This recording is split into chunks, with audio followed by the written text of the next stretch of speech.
We were cutting the episode, and it looked like watching The Wizard of Oz. Like, everything was so green that everything looked like the zombies all of a sudden didn't look dead anymore because we added color to their faces. So we looked at it and we're like, well, that doesn't really work because it's not, Wizard of Oz. So going with the black and white was a big leap for us. And I know Scott Gimple and I were nervous about the black and white because it was so different. It had great aspects of it because it sort of harkened to the comic book, and it felt a little Night of the Living Dead, George Romero-ish, so we loved that part of it. But like when you see the quarry stuff in color, and the zombies go over the edge of the quarry and hit the ground and explode in glorious color, it's awesome. So I'm hoping and I'm thinking that in the DVD, I think we're going to do a color version. People that have seen the episode will now understand the timeline, so I think we're going to do a full color version for the DVD, and then we'll do the aired version as well. So it's been we were really ecstatic because we were a little nervous about that episode because it was so different than anything that we had done before. Yeah. Do you do that all the time? You do different things than you've done before?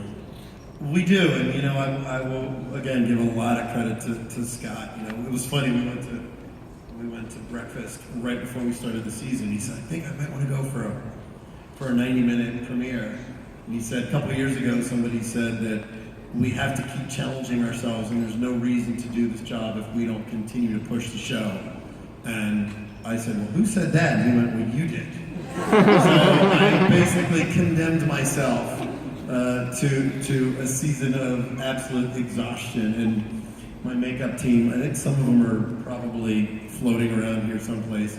They have took it to a whole other level this year. Just in the first episode alone, you can see that my guys haven't slept much in the first half of the episodes coming up, have at least 2 or 3 of those sort of iconic moments. So we're really sort of playing the horror aspect of it up a little bit more than, and again, as well as the great character study stuff that we always do. You've been doing zombies for a long time. And anything now where you go, man, I never thought we'd be able to do that practically, or I never thought we'd pull a zombie off like that? It's really about the sort of marriage. There's a zombie coming up in a future episode that in the script was called Bernie Wrightson Zombie.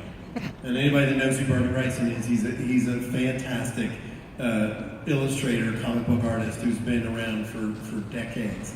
And he has a very specific style. So I love that they wrote in the script Bernie Wrightson Zombie, so I knew exactly what that was supposed to look like. So we ended up doing something where we were able to shrink the zombie's waist a little bit, and we removed his nose, and I think he's in the Comic-Con trailer for like a split second.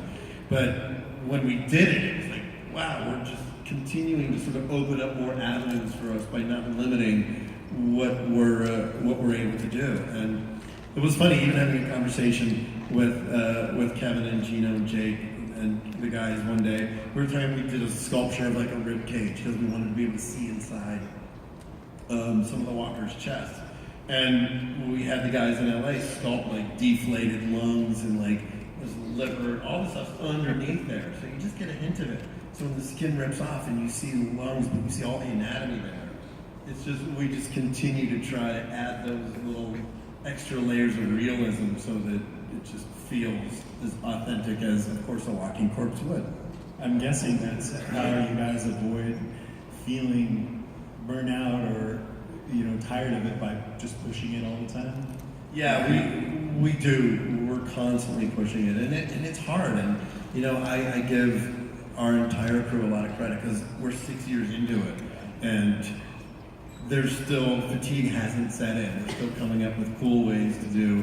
There's a gag coming up in a later episode where in the script it said, "Oh yeah, Walker is pinned under a truck," and I kind of said, "We've done that before. So what if we did something where it was on its side and we cut a hole in the wheel well? We got a contortionist and we wrapped him around the axle and we had like 20 feet of guts and we just keep adding all this stuff to it." And I always love, you have those conversations when you're sitting at like a restaurant and the person next to you're like, all right, so we cut a hole and we ripped the leg off and there's guts wrapped around, and then there's this lady at the table next to you going, trying to figure out exactly what we're talking about. But of course, now when we shoot, everybody's like, oh yeah, that's Nicotero.